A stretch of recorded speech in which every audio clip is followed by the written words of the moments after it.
Julia est une jeune mère de famille suisse. Pour se débarrasser de sa myopie, elle a tenté le voyage et a déboursé 1 000 € seulement, sans le billet d'avion.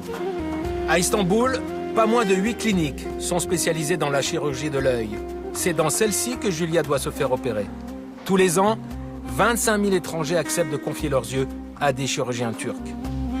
L'opération de Julia a lieu cet après-midi et elle n'est pas tout à fait rassurée. J'étais plus stressée cette semaine qu'aujourd'hui, donc... Non, je me réjouis de voir ce qu'il va me dire et puis de voir si je peux être opérée. Parce que là, vous avez des verres très épais, non? Oui, merci de me rappeler que je suis très myope. L'homme qui organise ce tourisme un peu particulier, c'est le docteur De Buren. Aux centaines de patients français et européens intéressés, il propose un package LASIK 3 fois moins cher qu'en France. Oui. Bonjour. Bonjour. Ce qui fait la différence et qui explique que ça soit moins cher, c'est le coût de la main-d'œuvre et des loyers, d'autres choses, mais beaucoup de la main-d'œuvre. Une infirmière va gagner probablement 500 € par mois. Et c'est un salaire normal ici. Elle va pouvoir vivre correctement avec ce salaire. Évidemment, en France, on ne pourrait pas vivre avec ce salaire. Donc ça permet de faire des prix plus bas sans rogner sur la qualité. Première batterie de test avant l'opération. Rien de très différent de ce qu'on trouve en France. Mêmes appareils, même contrôle, peut-être davantage de personnel.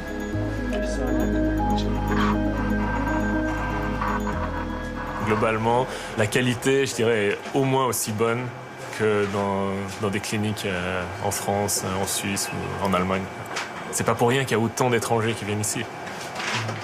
Ils sont quand même pas suicidaires au point de vouloir perdre leurs yeux en économisant quelques milliers d'euros. Dernière étape, la rencontre avec le chirurgien. Alors,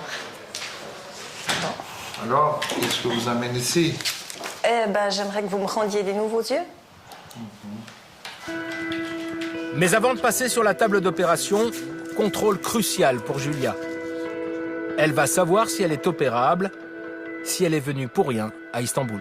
G, ou non, c'est un C, D. L'autre, ouais.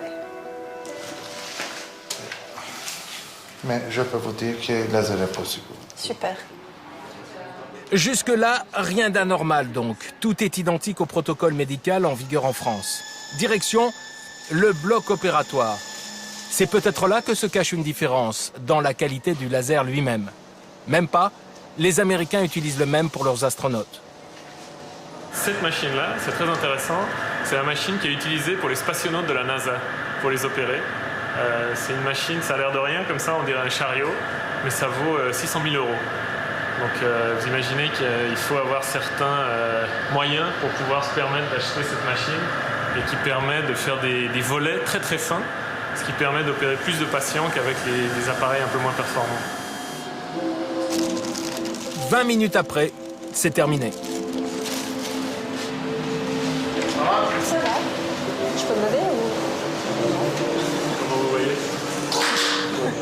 C'est comme s'il y avait un filtre devant. Julia est un peu sonnée. Elle va rejoindre les autres patients qui attendent leur tour. Je ne dirai rien. Je te laisse la surprise. Faut pas avoir peur, c'est surprenant, c'est tout. Mais, Demain matin, vous allez voir.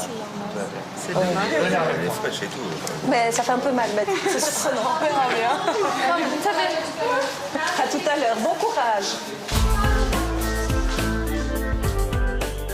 Le lendemain matin, dernier contrôle avant de reprendre l'avion. Est-ce que vous pouvez lire ce ligne-là? C'est encore un peu Julia flou, voit mais clair. Oui, j'arrive à lire, ouais. La dernière ligne, c'est RZCNB.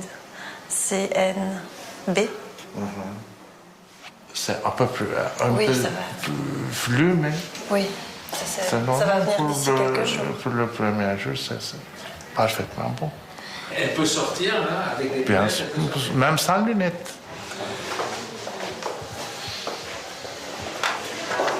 Bonne fin de journée. Au demain. revoir. C'est vrai que ça fait 3 ans que j'attends de faire cette opération. Et là c'est que du bonheur, quoi.